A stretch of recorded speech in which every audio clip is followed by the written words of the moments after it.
తెలంగాణలో వరి సాగు విస్తీర్ణం చాలా వరకు పెరిగింది. నీటి వనరులు ఉన్న చోట రబీ వరి సాగు చేసేందుకు సిద్ధమవుతున్నారు.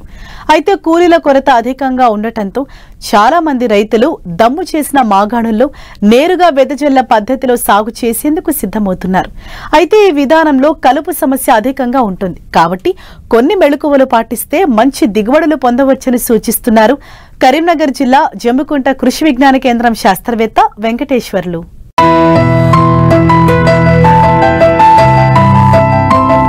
ఇటీవలి కాలంలో వరి సాగులో పెరిగిన ఖర్చులు, కూలీల కొరత వలన దమ్ము చేసిన పొలంలో మొలకెత్తిన విత్తనాలు నేరుగా చల్లే పద్ధతిపై రైతులు ఆసక్తి కనబరుస్తున్నారు.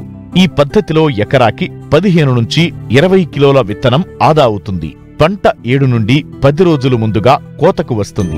నారు పెంపకం, నారు పీకడం, నాట్లు వేసే పని ఉండదు. కాబట్టి సాగు ఖర్చు ఎకరానికి 2500 నుండి 3000 వరకు తగ్గుతుంది. అయితే మొక్కల సాంద్రత సరిపడా ఉండటం వలన దిగుబడి 10 నుంచి 15% వరకు పెరుగుతుంది.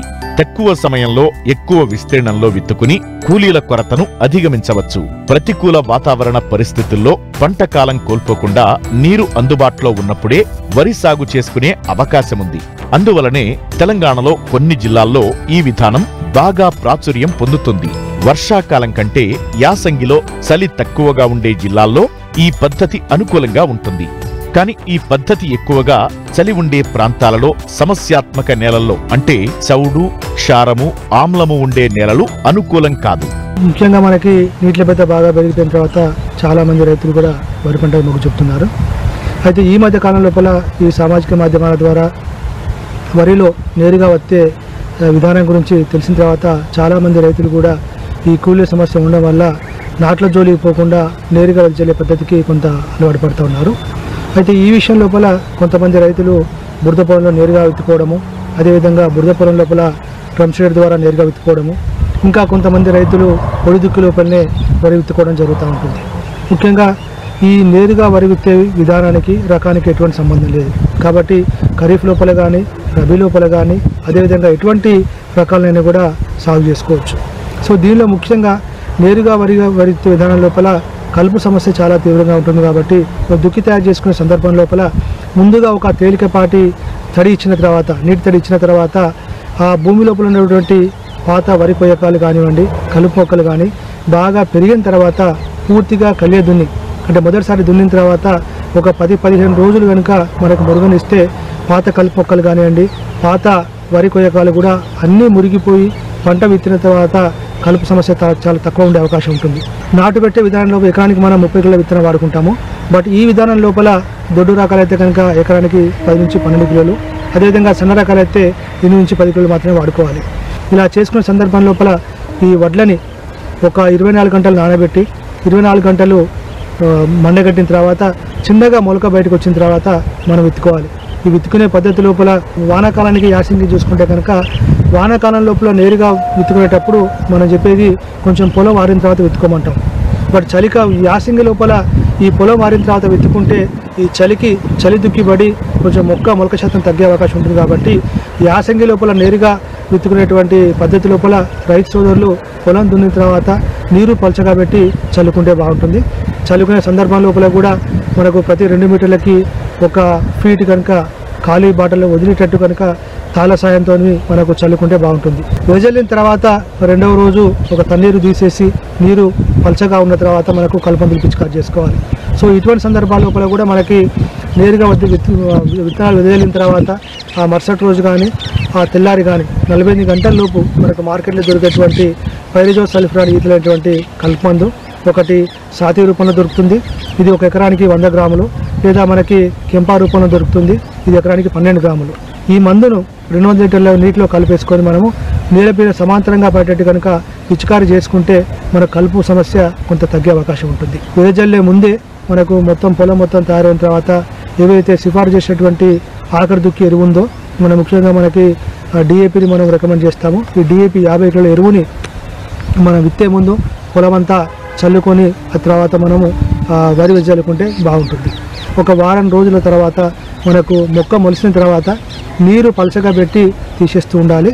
సో తర్వాత కొంతమంది రైతు సోదరులకి వరి వెదజల్లిన తర్వాత కలుపు మందులు కొట్టే అవకాశం లేకపోతే కూడా మనకు పంట విత్తిన తర్వాత కూడా మనకు పోస్ట్ ఎమర్జెన్సీ కలుపు మందులు మనం పిచికారి చేసుకోవచ్చు.